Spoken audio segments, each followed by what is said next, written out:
All right, so couldn't have been more wrong about today.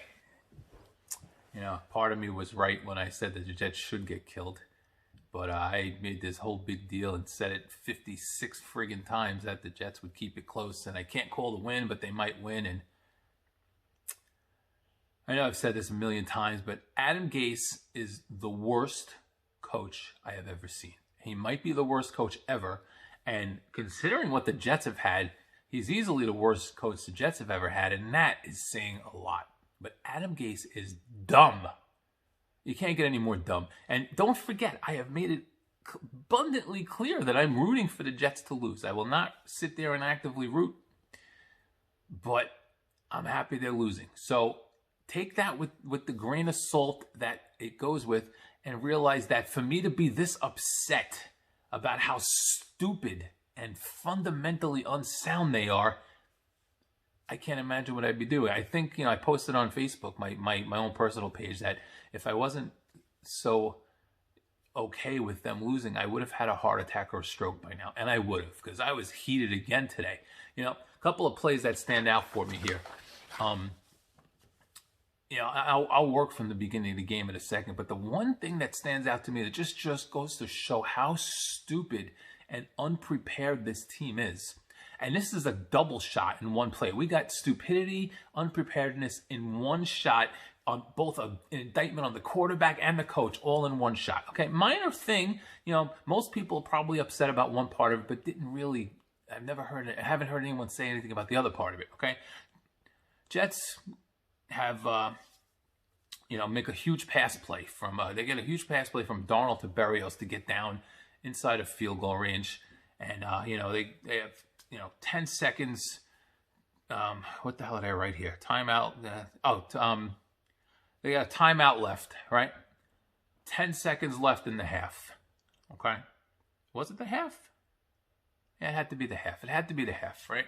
Jets 10 seconds left in the half. They get down into field goal range. They have one timeout left. Obviously, it wasn't the end of the game, so it's the half.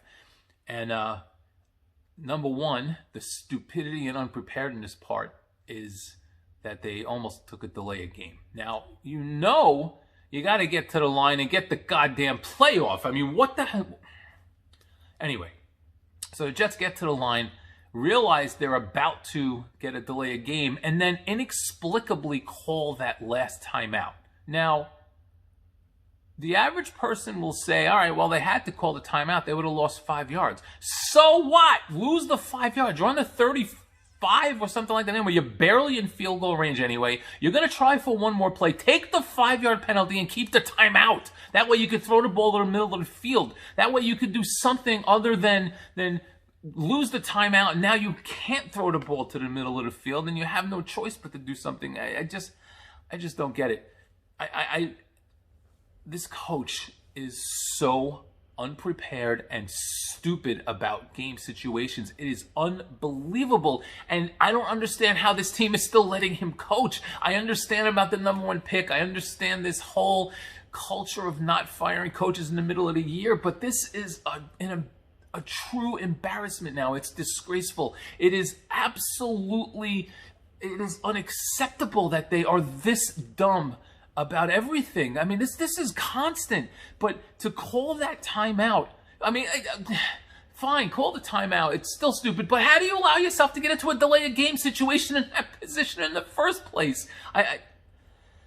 Anyway, this was the game I expected from the Raiders last week, where a team coming off a bad loss, going to take it out on the Jets. Jets not going to be able to stop the offense, all of that. And I was a week early. I said that about the Raiders last week. Jets hung in there, did well. And like an idiot, I allowed myself to be sucked into thinking the Jets had found some kind of positive energy. I don't know why I allowed that. I don't know why I allowed myself to do that. I should know better. But I think really early on in this video series, I did I did a video about rescue dogs and how they're afraid of everything, and how Jet fans are like rescue dogs, because the second something happens, you go like that. You're worried you're going to get hit, And I think my jadedness and my constant getting kicked in the freaking balls has me to the point where I think the Jets are going to screw up and win. This is a bad team. They're not winning unless the other team literally just doesn't show up and the Jets play against themselves. And even then they'd lose. But I don't know why I allowed myself to get sucked back into thinking they had something positive going.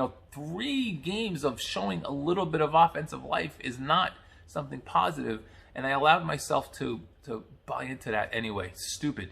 The Jets today, in a season full of horrendous games, a few weeks ago, the Miami game was the one I was like, that is the worst game of the season. This was worse than the Miami game. Worse. Because the Jets actually showed a tiny bit of life here and there, and then inexplicably started calling terrible plays that didn't do anything to help them out. They got conservative and then settled for field goals again and missed them. They missed 3 field goals in the second quarter, man. For a few minutes there, it looked like the Jets were actually going to prove me right. I mean, they marched down the field, of course, settled for a field goal to open the game. Seattle scored quickly, which we knew would happen. Then, the Jets got out, and Seattle moved down the field, and the Jets picked them off, and it looked like the Jets were going to hang for a bit. And even when the Jets were down 14, and then 17, and then it's 20, I should say, and it just kept getting worse and worse. It still felt like they were hanging around, but eventually a bad team just becomes a bad team, and that's what the Jets did. I don't even want to get into the individual stuff. The Jamal Adams drop pick 6 and Jamal Adams phantom sack that made Michael Strahan's look legitimate. But I don't even want to get into all that stuff. I just want to bitch and moan about how stupid the Jets are. The field goal misses. The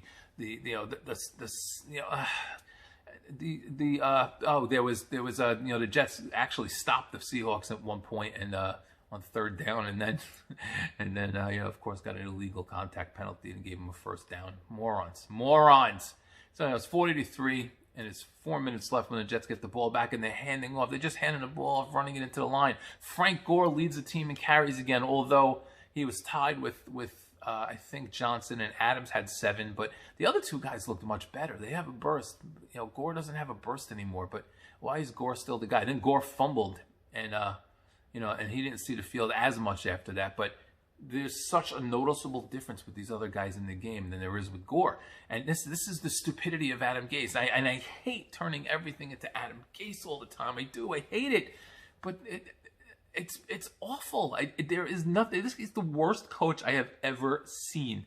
And he might be the worst coach in NFL history when you take into account just how bad his teams are, how he has no balls and has no ability to game plan and no situational awareness and no nothing. He has nothing going for him. And I don't get it.